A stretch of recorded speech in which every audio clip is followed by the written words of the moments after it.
I know Alicia's been excited about sharing this one. She's talking about feet the whole conference. It's like, really?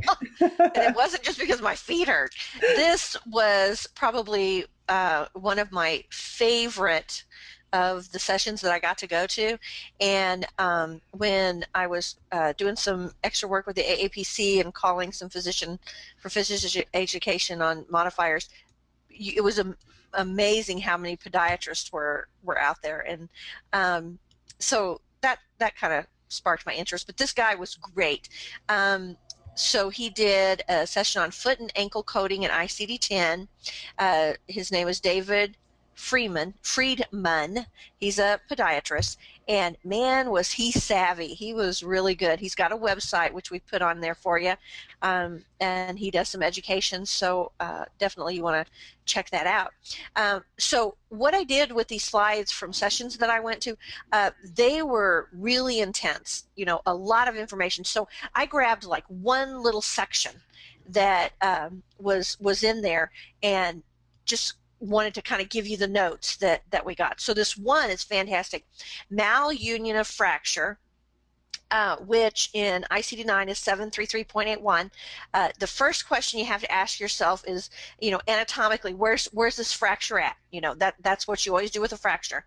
And malunion coding, note that in ICD-10, it doesn't have its own code anymore. It's all inclusive now. It's built into the ICD-10 code. So that was really interesting. Non-union of fracture, which would be 733.82. Again, where is the fracture located? And again, malunion and not, and that should say non-union instead of malunion. It's doesn't have its own code. It is encompassed in with the other codes. So let's look down here a little bit farther. We got the bones of the foot. You know, I think it's really important for you to learn the basic bones. When you get to the foot, unless you're going to do something that is podiatry coding, I wouldn't say you need to learn all of these, but you need to know the tarsals, the metatarsals, the phalanges, the digits, and the calcaneus at the heel. Definitely you want to have those memorized. So let's go down just a little bit, and you can see there's a lot of little bones, and a lot of things can actually go on with the foot. So this was a little scenario that he gave. Inspection and palpation reveals the right second metatarsal is painful on palpation with an edema, how do you say that? Edematous, say that, Laureen, can you say it? Edematous forefoot. Radiological exam, we did an AP lateral and medial. What do you say? I say edematous, but tomato, tomato. Edematous. I'm not sure on that one. Yeah, I'm not sure either. It's like edematus. Okay, so they did a range of films, and they found out that they've got a closed oblique fracture that is non-displaced. So we go to the ICD-10, and we're going to be looking at S9-2, which is kind of the equivalent of 825. 0.25 in ICD-9. So here's our choices. When you look at the choices, you notice that, you know, you've got S92, that's the base of the code. You know, that's what you're working with. Then you, and you've got a second metatarsal. That also is given in the code. Okay, but now we need to know if it is the initial encounter or a subsequent encounter. But then when you get to subsequent, then they even get to break it down even more. Is it healing routinely? You know, is everything going along just fine? Is there delayed healing? Is there a malunion healing? And is there a non-union healing? So see how much they get. So all this information is in one code, which is amazing. That's why ICD-10 is going to be so much easier for us.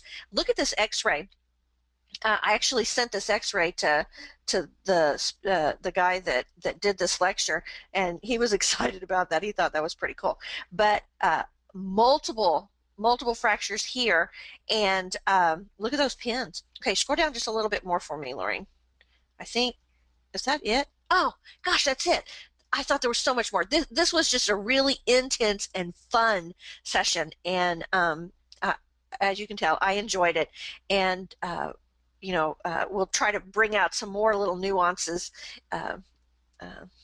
as we do other webinars and as I do lectures and stuff, because I really learned a lot. It was good.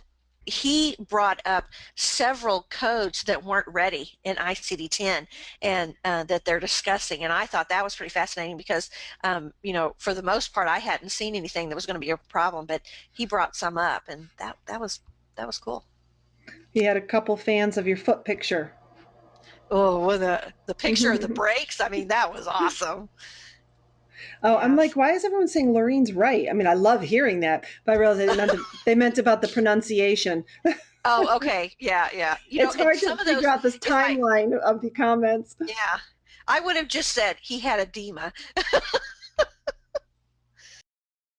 Get more CPC exam tips, coding certification training, and CEU credits. Go to www.codingcertification.org.